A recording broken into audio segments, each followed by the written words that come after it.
So, thank you very much. This talk will give you a background on what we did in the last 2 years, roughly, in Iridium satellite hacking. And you might know us, as mentioned, from the radio badge or the rocket badge from 4 years, or 5 years and 1 year ago. And we're both from Munich. We're part of the CCC there. And we have been working on Iridium stuff for now around 2 years. And not only us two, but also lots of help from the Osmocom open source mobile communication community, because they have quite some insight, and without them, probably we wouldn't have been so far by now. So, quick introduction to Iridium. Iridium was built by Motorola in the 90s, and it's consisting of 66, let's say, logical satellites, because at some point, some of these satellites failed, and they had spares in orbit, and some satellites failed in interesting ways. So sometimes they have two satellites at one spot acting as one satellite, because something is broken on one satellite that is not broken on the other satellite, and vice versa. So quite interesting stuff going on there. And Iridium is really the only satellite system which has what they call truly global coverage. It works everywhere, even at the poles where the geostationary satellites cannot work anymore, and also across the ocean, where, for example, Globalstar can't work anymore. It has many different services, for example, one-way paging, where you have pagers which can just receive stuff. But it also has voice, SMS, data. At some point they've added data, although it wasn't, I think, meant to be to do that in the beginning. And then also something interesting is that's new, time and location. They've introduced that, I think, in the last 1 or 2 years. You cannot see it everywhere, but it's somehow aiding GPS, and that's also somehow interesting. So what is Iridium used for? I mean, sure, they have lots of services, but there's also applications. Lots of tracking, so you see shipping containers being tracked, you see lorries being tracked. Of course, it's voice and data, and emergency services. So they have something, for example, like Iridium push-to-talk, which is basically for emergency services which want to quickly reach lots of people across some geography where they don't have necessarily lots of infrastructure. Aircrafts use the stuff. You can see it on sea gliders or buoys, which measure stuff in the ocean. And also, which is maybe very interesting, covert operations. So they have some high penetration paging service which reaches into buildings. And they also have this Iridium burst service, which is meant to be a one-way burst across potentially the whole globe, where you can't really say who's the recipient, and it reaches deep into even buildings. And that was also our start. So roughly 2 years ago, Zach had the idea to look at Iridium pages, and he got me on board, and we started looking at the stuff, and we realized there's almost no public information available about Iridium. There's the decode systems page, which has some basic information about the channels, the used modulation, and some pointers regarding some FCC documents, but no detailed information about how the system actually works. What's also interesting, though, is that due to the fact that it has such a high signal strength, the barrier of entry is very low. Even the cheapest RTL SDR is able to receive Iridium, at least in theory. And then, yes, as I mentioned, paging services, one-way paging services are quite interesting because you're not giving up your location when you receive something. So people told us that at some point WikiLeaks was using lots of Iridium pages because you can't really tell where the recipient is located. When you look at Iridium and you start thinking, oh, well, it's data and voice and whatnot, and they probably have lots of security in there, and you'll spend lots of time looking at it and probably not being able to crack it because, I mean, even moderate encryption is probably good enough. But when you look at the slides that Iridium has online or that are floating around, you realize when they talk about security, they mainly talk about, hey, this is so complex, no one is able to do this, maybe a state or something like that. And so they say, oh, probably beyond the reach of all but the most determined attackers. And we thought, well, okay, I mean, we are determined, yes. Thank you very much.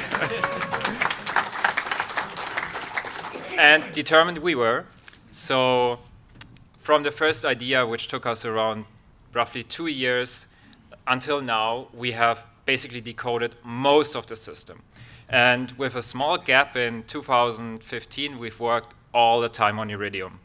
And in 2015, before camp, yeah, there was this small secret project, the radio badge, and it is a formidable Iridium receiver. So even with the onboard antenna, you're able to receive Iridium pager messages. And after the camp, we went back to Iridium and we started looking at not only the pager services, but also the data services. So short burst data, IP, voice, GSM signaling inside there. We've improved the tool chain to be able to decode the whole Iridium band in real time and all of these things. So what we'll now go through with you is first the basics of Iridium, stuff that you might not find like this online. Then how can you get into decoding and receiving Iridium, and what kind of frames and data types are on the network. And by the way, all we do is online. So we publish everything, all the code and all the documentation on GitHub or on our wiki of the local hackerspace. And it's all for you to work with. So Iridium coverage. Iridium says we don't have a coverage map because we have coverage everywhere. And that's correct. So what you see here is the satellites moving across the Earth.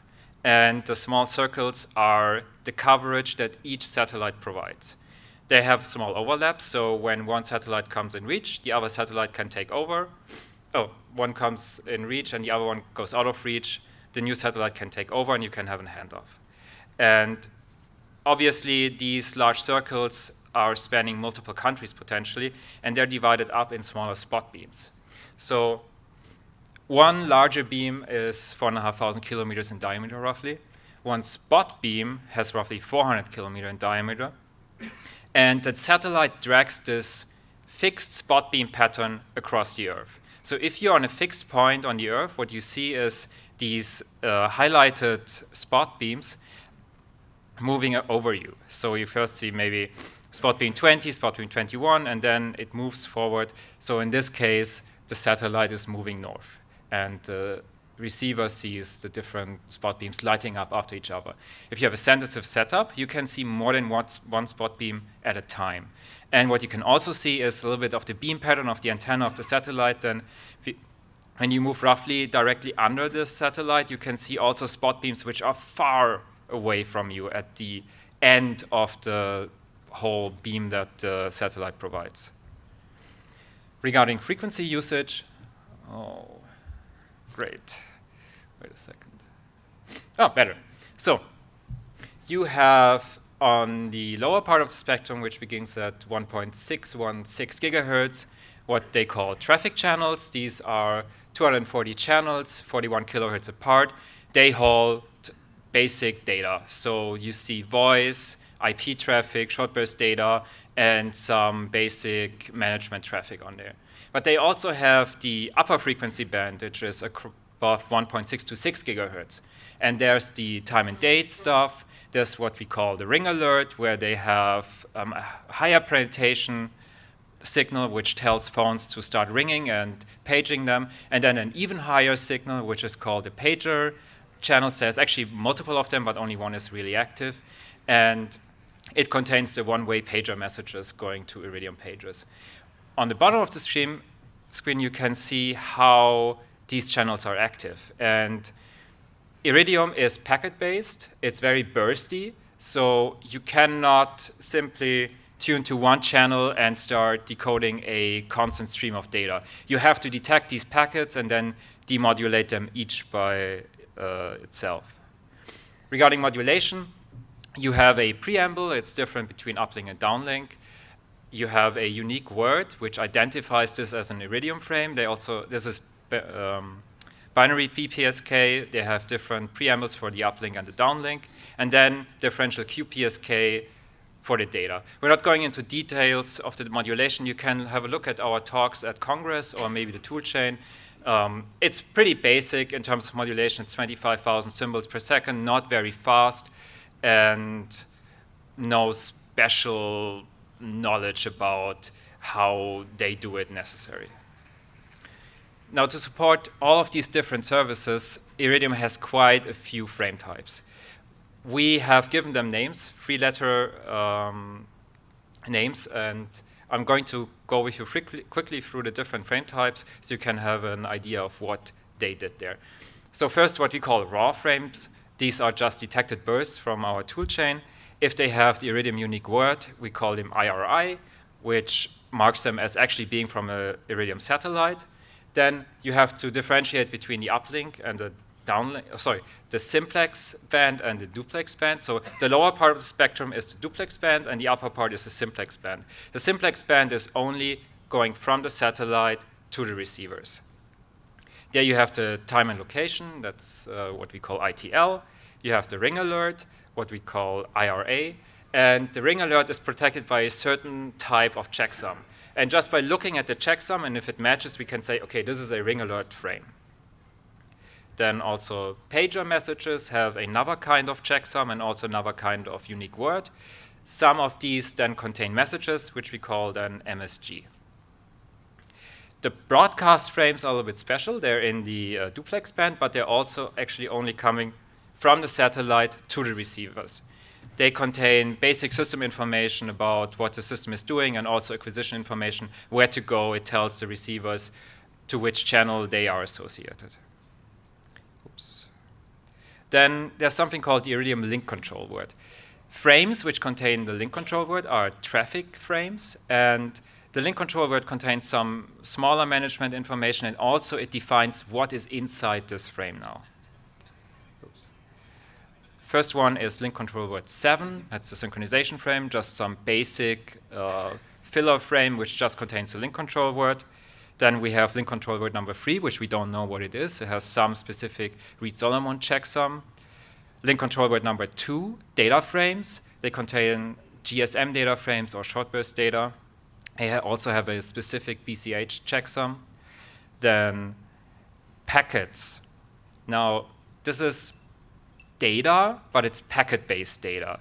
You have IP data, PPP data, some other specialized services from Iridium in there. They're protected by other specific frame checksums, and there's now, from the packet one, 3 subtypes already, and some of them we know what they do, some of them we don't know yet. Then voice. There's different types of voice also. There's standard voice, that's an MB codec, and then there's what specially encoded voice, and also voice frames which contain data. What you can see here is that Iridium evolved, and probably in the beginning they had voice frames and synchronization frames and maybe the data frames, and after some time they've integrated lots of stuff in there, and you can see how it progressed. So the data frames in the voice channel at some point moved over to this new link control word number 1, where it's now packet data. Statistics. Now that we all know these different frame types, here's data from some location. And you can see frequency, bottom to top, and time from left to right. As you can see, Iridium is quite bursty. You can have times where there's lots of traffic, and then there's times where there's not so much going on. And in this example, you see lots of voice data. That's the gray marks. Then at location B, you can see lots of some kind of packet data and maybe SBD and GSM information in there. If we zoom in a little bit, you can see, okay, it's still quite bursty, but you can see a little bit more what belongs to what. And if we zoom in even more, you can see, okay, there's these channels, and each channel contains like a conversation or some kind of ongoing transaction. What you can see here also is that these lines are not straight. They're a little bit bent down over time, and that comes from the Doppler shift. So the satellites are moving across the globe quite quickly, and when they appear on the horizon, they come towards you, and when they disappear on the other side of the horizon, they move away from you. And the Doppler shift then creates this shift in frequency. That also means that one channel on Iridium is not one fixed frequency. You can't just tune your receiver to this frequency and say, okay, I'm just going to be here. I have all my channels set up, and I know exactly which one goes where. Given a frequency, you can't even say if it's channel 1 or 2, because these overlap slightly. Which brings me to how do you capture Iridium? As the satellites move over the globe, you cannot have an antenna which has a high gain, because a high gain antenna means that you are only looking at a small portion of the sky, and as soon as the satellite moves out of that portion, you don't see it anymore. So what you want is an antenna with low gain, or if you have a high gain antenna, you either have to track the satellites or you have to have multiple high gains antennas looking at different parts of the sky. Passive antennas are the cheapest option. They're easily to get. They're available on DigiKey and Mouser.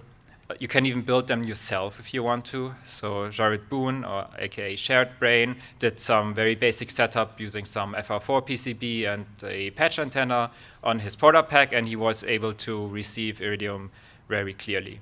Even the HackerF with an ANT 500 is good enough to receive Iridium. So you take your HackerF, you put basically any kind of antenna on there, you go outside, you'll see Iridium frames. Probably pager frames and a few data frames. It's not the best setup yet, but you will receive something. Even the radio batch with its PCB antenna on here is able to receive Iridium frames inside a tent. That's something we did a year ago at Chaos Camp. If you want to go further, you should use an active antenna though. But active antennas for Iridium are tough to get because most antennas are meant to also send. And if for an active antenna, that means it has to somehow switch between sending and receiving, and that's then again tied to the specific equipment for that they are built. That means buying them off the shelf is tough. But they're super useful because they have an amplifier right inside the antenna which offsets cable losses. And also the first receiver in this chain basically defines how well your noise floor will be. So you should use some. But what to do if you can't buy them? Well, you build them. Easiest way is modifying GPS antennas, because GPS has a similar frequency range and similar polarization than Iridium the Iridium signal. So what you do is you basically open up a GPS antenna, you remove the filter, you have your first basic Iridium antenna. If you want to go a little bit further, you remove the patch antenna of the GPS antenna and replace it with an Iridium antenna, and even better, remove the filter and replace it with another filter. So there's ready-made Iridium filters available on DigiKey and Mouser. Quite cheap. We've got some instructions on our wiki how to do that. Most important thing is get an antenna which you can open up with screws. There's also special built antennas for Iridium. So our work on Iridium has sparked some interest in the community. There's at least 2 projects we know of specialized Iridium antennas. So there's TNT's antenna. It's an active L-band antenna, but it can also switch in an Iridium filter. So you can have very good reception of that. We have that thing in Munich, and it's the best we have so far. Also, Jared Boone has an active antenna. We haven't tested that one yet, but it should work. Both of them are on OshPark, so if you want to order some PCBs, just go on OshPark, type in Iridium, and you will find the project. Regarding SDRs, as mentioned, Iridium frames are pretty strong. So even an RTL SDR is good enough to receive Iridium. The only problem is that it doesn't have enough bandwidth to capture the whole band. With 2 to 3 megahertz, you get a third of the Iridium frequency band, but that's still quite a lot. So you get all the pager channel, ring alert, and some data frames. Not too bad. What you have to do, though, is add a bias T to supply your active antenna. We also have some information about that on our wiki. Next thing, the radio or the HackerF, they're pretty good for Iridium, so you can capture the whole band. The HackerF even has the advantage that the bias T is already included, so you don't have to do any modification. You just activate it in software, it will supply your active antenna, and you get very good reception. For the radio, you have to add at least one component, the SMA connector, to attach the external antenna, and also an inductor if you want to use the integrated BIST. For the HackerF, I would recommend use some shielding, because the intermediate frequency it's using when tuned to Iridium is close to Wi-Fi, and if you have your PC next to it, it will just radiate into the HackerF. Next thing, USRP, BladeRF, Lime SDR, way to go. They capture everything. Their Lime SDR isn't that expensive anyways. It's roughly where the HackerF is, $250 US. Something to be aware of, though, is if you're using USB 3, make sure you use good cables or have the antenna far away from your USB 3 cables. We had the cables radiating into the antenna. And it also needs an external BIST. It doesn't have any provision for an internal BIST. Now to software. gr-iridium is an out-of-tree module for GNU Radio, and it is built to capture the complete Iridium band with, let's say, Core i5, quad-core is good enough to do the whole band in real time. It's really that simple to use. You compile GNU Radio, maybe with the build GNU Radio script or with PyBombs. Then you install gr-iridium, you call the command line. It will automatically detect your SDR. It will configure the gains, and it will spit out bits, raw bits from the satellite. Not decoded, but hey, you can get, at good locations, you get over 1,500 bursts per second of data. And each burst then has maybe 400 bits of data in there. So quite a lot. The whole thing is built around two major components. First, we have a burst tagger. It looks at the whole spectrum, and it figures out, OK, where's activity? And it captures a small piece of that activity. It feeds it through a channelizer, which then just looks at, OK, where roughly in the frequency band is that? It takes a chunk of that frequency band, and it moves it into multiple demodulators and decoders, which then basically spit out bits. We did it this way to reduce the memory bandwidth requirements on your PC, because if you have lots of bursts, and Iridium is, as I said, quite bursty, if you have 1,000 bursts, 2,000 bursts a second, your PC gets quite quickly to some saturation in terms of memory bandwidth if you try to capture like 10 mega samples of bandwidth 1,000 times per second for 8 milliseconds. That's not going to work out, so we had to introduce this stuff, and working quite well. The output of this stuff is first frame type. It's raw, because it hasn't processed anything further. It has the seconds when the capture started. It has the milliseconds inside that capture. It tells you which exact frequency the frame was on, if the unique word was OK or not. It has a unique frame ID in there. Confidence is quite interesting. So while decoding the frame, it looks at the different bits, and it realizes, OK, how well was this decoded or not? And if the confidence goes lower and lower and lower, you can expect more bit errors. That's useful if you want to reverse engineer packets from Iridium, because you don't want to have any bit errors. You want frames which have no error at all, even if you don't know the error correction. So if you have a confidence of 100%, most likely there will not be any bit error in there. It helped us a great deal when reverse engineering all the frame types. It has a signal strength, which gives you a correlation of how close was the satellite. Was it far away, or was it rather close to us? Length in symbols, and the data in bits. And now Zach will talk to you a little bit about what to do with these bits.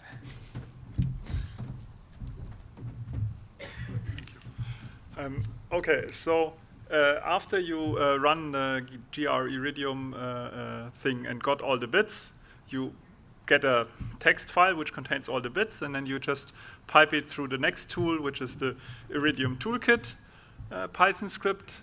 It has a command line option --perfect, which you most of the time will want to use. That just throws away all the packets that have decoding errors. Because everything that it knows about the frames, and if it says, OK, this frame is somehow broken, then it throws it away. Sometimes you want to look at broken frames, but most of the time you just want to see the good stuff. and then you write it into another file so you can look at it later, because the Iridium toolkit takes quite some time. I mean, it's way faster than real time, but if you capture, I don't know, capture Iridium for 2 days and then run it through, you will have to wait about an hour or so until it's done. You can get some speed ups there if you install PyPy, and that makes it faster, but the result will be the same. There's also quite a few other command line options in there, but use at your own risk. They have not been maintained. Now I will go through all the different stuff we see and have some examples for you. The first type of packets, Schneider mentioned that already, is the messaging frame. Those are the frames that have the highest signal strength when sent from Iridium, so even with a bad setup, you should see those. They contain a cycle, which is timing information, the time slot inside the cycle, and which spot beam of the satellite sent this. This packet does not contain information which satellite it was, but which spot beam you can see. The time slot is either A or 0 to 3. The packets in the A, which is the acquisition time slot, this is sent always because the pagers need to find the channel. The actual pager messages will usually be sent in the other time slots, but may also sometimes be sent in the acquisition time slot. Those packets then will decode as MSG frames. This is basically the same packet, but has a pager message appended at the end. That can be up to 3 packets, because pager message can be 160 characters long, but there's not enough space in one packet for this. They also contain a format specifier. That is, one type is for ASCII, and we've only ever seen one other type, I think 3 times, and it looks like that might be BCD, but I have no real idea. They also have another checksum in there, and a radio identifier code, which is basically the internal number of your pager, so your pager can tell which messages to show to you, because otherwise it would show all the messages. What you see as pager messages is stuff. People use it for monitoring. Some machines that have problems send pager messages. As the pager does not send back its location, the areas for the pager messages are quite large. So you can see at least your continent, if not larger area of messages on the pager channel. You also see not only monitoring messages, but messages that seem to be military type messages. We blanked out a little bit, but I mean, you are going 8 kilometers the wrong way. Or the last one looks quite dangerous. I'm not sure why they sent it in clear text.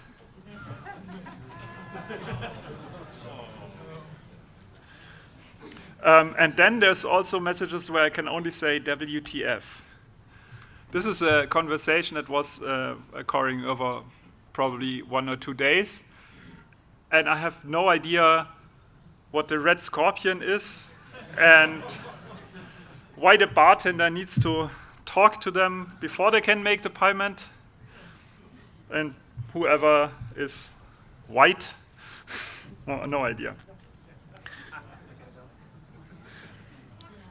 So now that we went through the messages, we have the ring alert packages.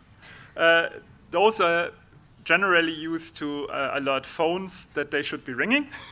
They have a slightly higher signal strength, so your phone, even with its antenna retracted, will still ring, but the actual conversation then will be with antenna extended, so that can be a little weaker. That contains the satellite number and the beam number, and it contains a position. That position consists, as you can see below, will be decoded, and it also has an altitude, because the position they send out alternates between the position of the satellite, which has a higher altitude, and the position where the satellite thinks that its spot beam hits the ground. So the satellite sends the same location for all spot beams for itself, but every spot beam has a different down position. And then there will be in the page will be the temporary IMC for the phone that should ring. If you plot those coordinates for one receiver, you get something like this. Those are the satellite locations from which signals we have seen. You can see that's quite a large area. And you can somehow see the color is the signal strength we see. That's either an artifact of the antenna or an artifact of the spot beams of the satellite. I'm not quite sure which of those it is. You can also plot the down positions, so where the satellite thinks the beam hits the ground. This is a way smaller area, so that means we most of the time receive messages that are meant for the general area we are in. It's still quite large. And the tool also plots the amount of packets it sees in a height. So if you switch to the next picture, you can see that indeed most of the packets you see are meant for you, and you will by chance also see packets that are farther away. The next packet type is the iridium time and location, which is something that we found quite recently and is still not enabled on the whole planet. But we see it here in the US. It basically sends a very long header of 0 bits that is meant so you can use correlation on it to receive it in very, very bad signal strength locations, like inside a shipping container or so. And then it sends two 256-bit words containing of a pseudo-random sequence, which is then used with correlation to find out the current time.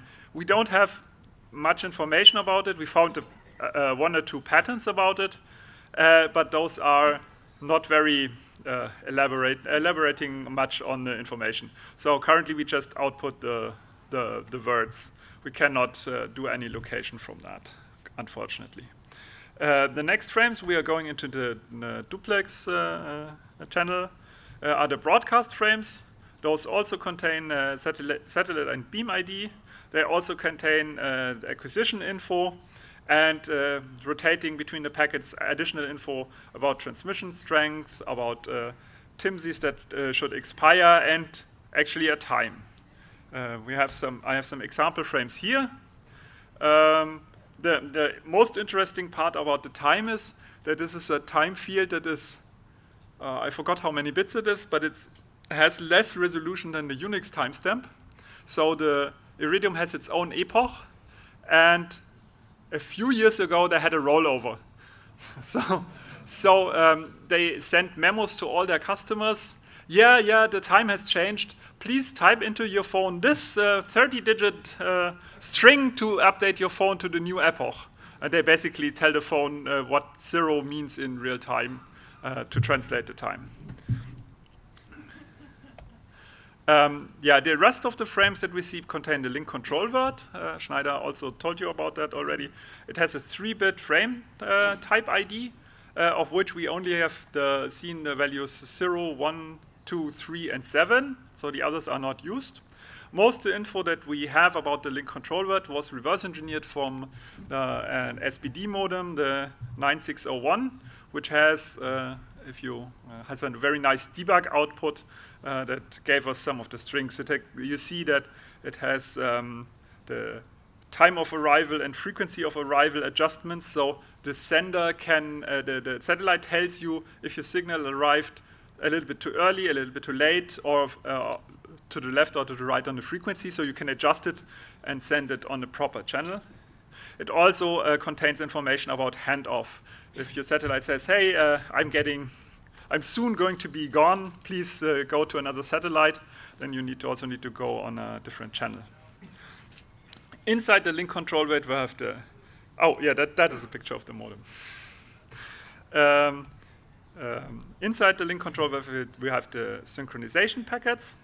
This is, I don't know if you can see it, it's basically a single tone that's slightly off center of the frequency because it's just a 101010 bit pattern, which in QPSK is a single tone.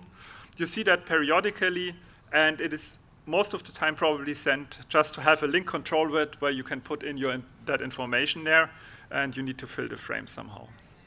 Then we have the, as of yet, unknown link control word type 3.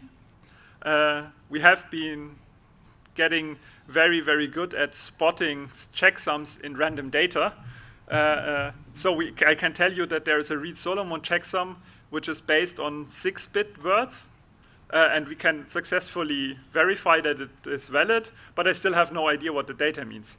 And I have no idea why they would send it in 6-bit packets. But if we find a device that uses it, we can probably tell you more about it. But currently, we just output the bytes that we see. Then we go to link control word type 2, which is the data packet, which is, we had a revelation sometime this year that this is very similar to GSM layer 2. And if you pack those in a correct framing, you can just load them into Wireshark, and that contains all the call setup and call teardown, the SMS, and the SPD. And the stuff that Wireshark can decode is like the authentication request, which contains the challenge value. One thing that's interesting is at the beginning we thought there should be some encryption somewhere. So far we have found no encryption anywhere. The only thing is we found some reference to authentication security. So when the phone connects to the network, there is supposedly some crypto going on to identify the phone as the correct phone. As we haven't looked too deeply into this, I cannot verify, but seeing that there's a challenge value going around, it looks like it is.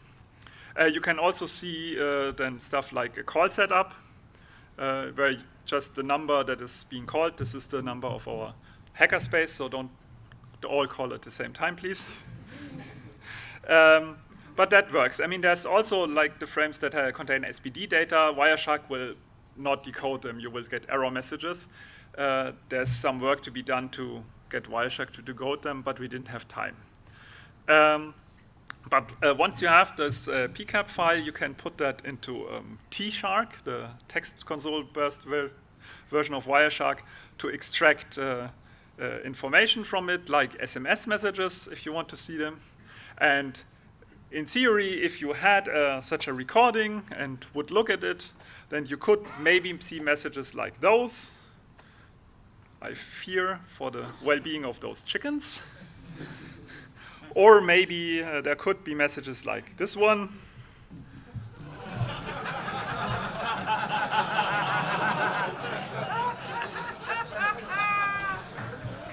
I'm still not quite sure why you need to send that over Iridium. So for the SPD messages, as I said, Wireshark cannot decode this. There is a special mode in the Iridium parser to decode them that is actually deprecated, but there's no other way to do it yet. But it should be. I will tell you about it later. You can see messages over there like this. That's here in the US. Someone is sending that thing, I think, every hour. I have no idea why. Or XML. Why would you send XML over a channel that is so low bandwidth that, well, I don't know. You also see some stuff from sea gliders. Oh, so from sea gliders, USA Satcom posted a few tweets about that, that you can see call signs of airplanes in there. There's a lot of stuff in there, but most of it is, if you don't know the application that's using it, you will have to guess what the information means in there. Then we come to the next frame type, which is the IP, what I call IP frames, which is data frames. They contain either PPP or what Iridium calls RUDIX, which is just a packet-based connection. Those packets contain a counter, a length, and another checksum, this time a CRC. There's no automated decoding stuff in our toolchain yet. All that examples that you see have been hand-assembled from the raw data. The RUDIX stuff starts with this. you can basically see they implemented via a Cisco router, telnetting somewhere, wherever you tell Iridium in advance where you want to go. That's then fixed. You also see IP data, like people automatically uploading stuff via FTP. I have no idea. With really long banners. You can't see it. This banner at the top is like 5 times the size with disclaimers and stuff. Yeah, and if you spend some time and realign the packets correctly, you can even open the IP traffic in Wireshark and decode like HTTP requests that we did just to check if it works. But there definitely needs to be some automatism here, but it's still not working. One of the problems is that if you do PPP with Windows machines, you will have what I call the PPP problem. Microsoft uses Microsoft point-to-point compression protocol when using PPP, which is documented in RFC, but Wireshark cannot decode it. It's not really difficult, but nobody has done it so far. That means even if you reassemble the IP frames, you will still not be able to see the traffic. Someone needs to write the decoder. If someone else wants to do it, I would be grateful. Inside the same link control word, we also have other data, which we call IAQ, IAR, and IAU for unknown, which is, there's some more, we can tell that there are somewhat checksums that we can validate. The IAQ frames have a Reed-Solomon checksum, the IAR frames have the same Reed-Solomon checksum, and an additional 16-bit sum, really addition of all the octets. And the IAU is everything yet we do not know. I have 2 example frames, but I cannot tell you what they contain. There's no ASCII in there. Last but not least, we get to the voice frames. They have 312 bits per frame, which is a MB codec. Oh, let's see if we can get the audio to back.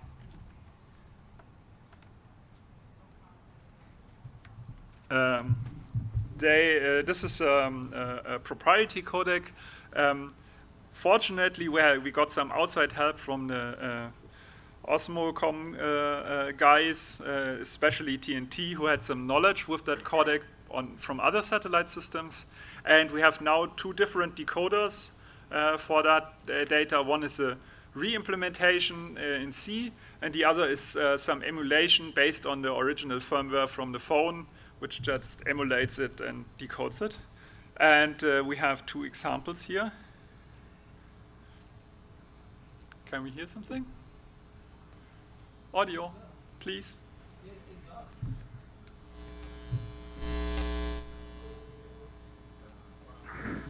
Okay. This is our world now, the world of the electron and the switch, the beauty of the board. We make use of a service already existing without paying for what could be dirt cheap if it wasn't run by profiteering gluttons, and you call us criminals. We explore, and you call us criminals. We seek after knowledge, and you call us criminals. We exist without skin color, with nationality, without rich diet, and you call us criminals. You build atomic bombs, you wage wars, you murder, cheat, and lie to us, and try to make us believe it's for our own good, yet criminal. My crime is that of curiosity. My crime is that of judging people by what they say and think, and not what they look like. My crime is that of outsmarting you, something that you will never forgive me for. I am a hacker, and this is my manifesto. You may stop this individual, but you can stop all. After all, we all lie. Okay.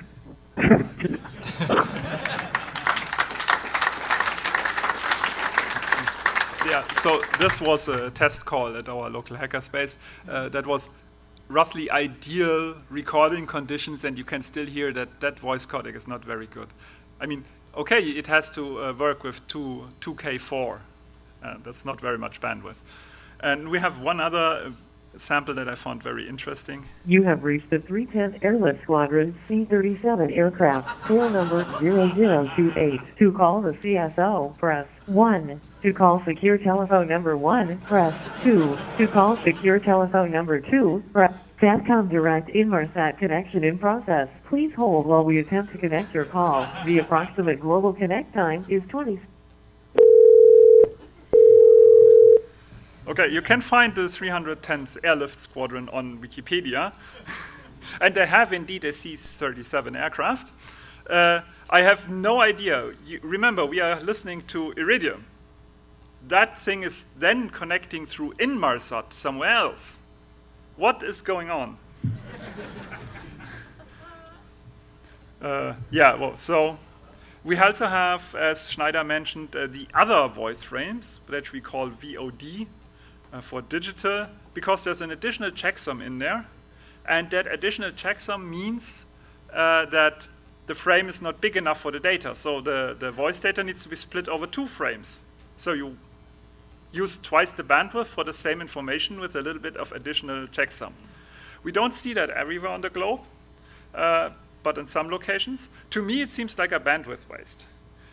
One guess is that the Iridium codec has quality problems with different languages than English or so, because some of the stuff we see in there sounds like Russian. But I'm still not clear why they wouldn't just use, there is a full rate version of the same codec, which uses exactly twice the bandwidth, so that would be ideal for this scenario, in my opinion, but they do it this way. We don't have a voice sample of this, because I don't think anyone here speaks Russian. And then there's the voice data packets. Those are inside, like, have the link control word of voice packets, but they contain data. Sometimes we see stuff like PPP, so we are not quite sure which device creates that data flow with tagged as a voice frame, but we see it. And one example is this. But I mean, Mandrake 9.2, seriously, update this shit. So that concludes all the frames that so far we know of. There's 2 open questions that I would like to propose to the audience, in case anyone has some knowledge. We still want to know more about some data that we have not understood yet. And we see one type of data which has a framing where each frame starts with hex BD, AFFE, which is in German monkey, and ends with BD. If anyone says that is familiar to them, please tell me. And the other one is where the frames at the end are filled with 7E, have a checksum and 00FF before that, and the data is in front. If anyone recognizes this, please tell us. The devices we used for all this reverse engineering were basically an Iridium phone for voice, SMS, and PPP. They are quite expensive, but you can rent them. We have the SBD modem. We had an Iridium pager lent from someone, and the Iridium Go, which is basically an Iridium to Wi-Fi adapter. You can do internet over it, but I mean with 2K4, it's really, really slow. So to get all that examples that I showed you, most of the work is done with the reassembler script, which uses the parse data and reproduces like higher level information. For the pager messages, there's an example. For the PCAP files, the code I wrote is slightly broken. I need to fix it, but it should be in the Git repository like tomorrow or so. And there should be more stuff coming when we have time. We wanted to also say something over at Iridium Next. So Iridium is aware that its stuff is old and falling apart. And they are launching new satellites with the SpaceX Falcon 9 full thrust.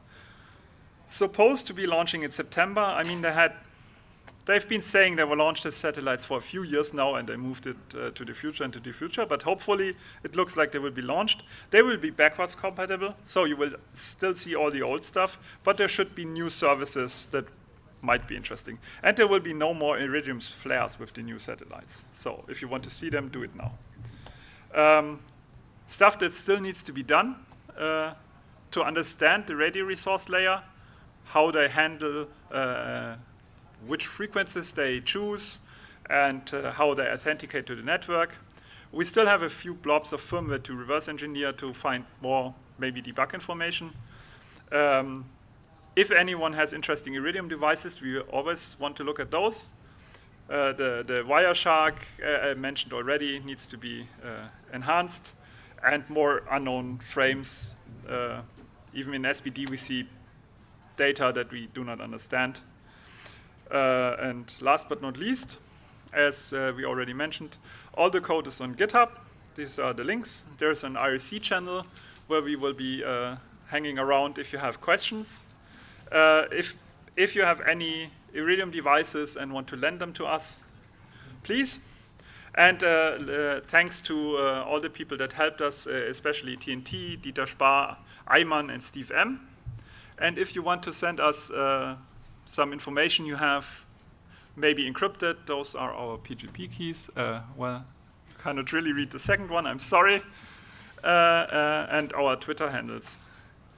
And that's it. Thank you.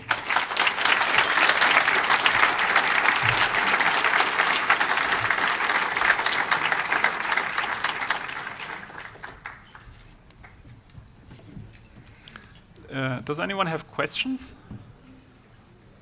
No? Yes, maybe? Cannot. Ich wollte es auf dem Beamer machen, aber es geht nicht. Sorry. Yes? So you can reliably receive pager messages with any one of the several SDR kits that you displayed at the beginning? Yes. And it's relatively easy to programmatically send pager messages through Iridium's website or API.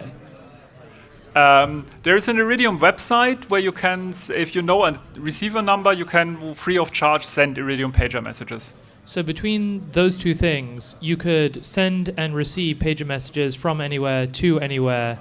You need a valid contract. I mean, the receiver pays for the messages, so you need a valid contract, a phone number, but then you can send and receive, yes. Well, you need to know a contract number that is real. Correct. Yeah. The satellites send down the radio identifier code, which is not the phone number. So you need some other way to find the phone number, but then you can, yes. Thank you.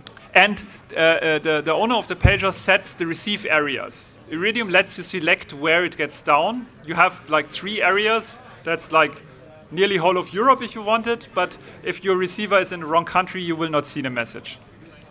So the receiver number would have to be compatible with the areas that Yes. the receiver had selected. Thank you.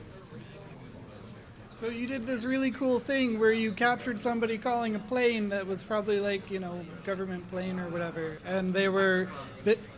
I can talk closer into it now. There we go. So you did this cool thing where you called the C-37 plane or whatever, and they were like, for secure line 2, press whatever. Yes. Could you replay those packets and call the same line and push the button and get the secure line yourself? In theory, we should have seen the call setup message, and then we maybe have the phone number, but I didn't check. Thank you. I just wanted to say I picked up a couple of those antennas, the Tau glass Iridium antennas and some GPS antennas with the intent of hacking them in and hooking them up to my HackRF. Didn't get around to it yet. They're with me today. So if anyone wants to play with this, I would love to hand you some hardware and get you a jump start. I'll be in the hardware hacking area right after this talk. Great. Thank you very much.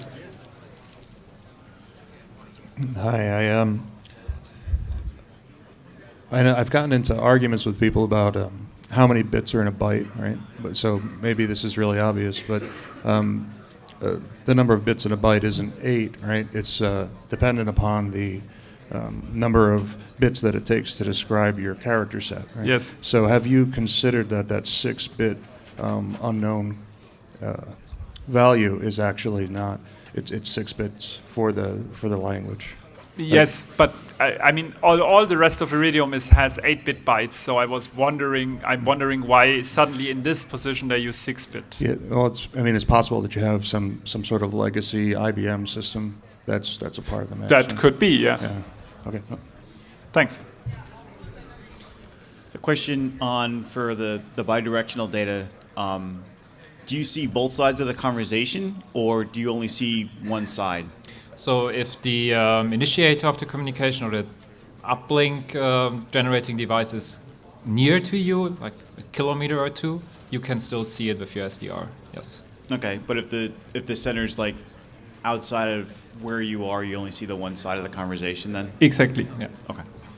Thank you. How do firmware upgrades on the satellites work? Do they upgrade the firmware to add new features, or do they always just have to launch new satellites? No, they do upgrade features on the satellite. So, for example, the short burst data service is an upgrade of the firmware on the satellite. They pride themselves that the new Iridium Next satellites have been extensively tested and won't need as many firmware upgrades anymore. I guess that's due to that they're so late. Okay, one more, and then we have to finish. Which insights do you which reverse engineering insights did you find easier to gain from reversing firmware versus looking at packet captures? And which approach did you find easier for what? So I personally spent most of my time just looking at the packet dumps, but there's stuff like the voice codec which we could not have done from the packet dumps. So we did both, basically. Yes, very much depends on what you have. It's always easier if you have the device itself to generate data and then just look at how it changes. But if you can't do that, then you might want to look at the firmware and enable debug output. That's very helpful usually. And we've gotten really good at finding checksums. Okay, thank you.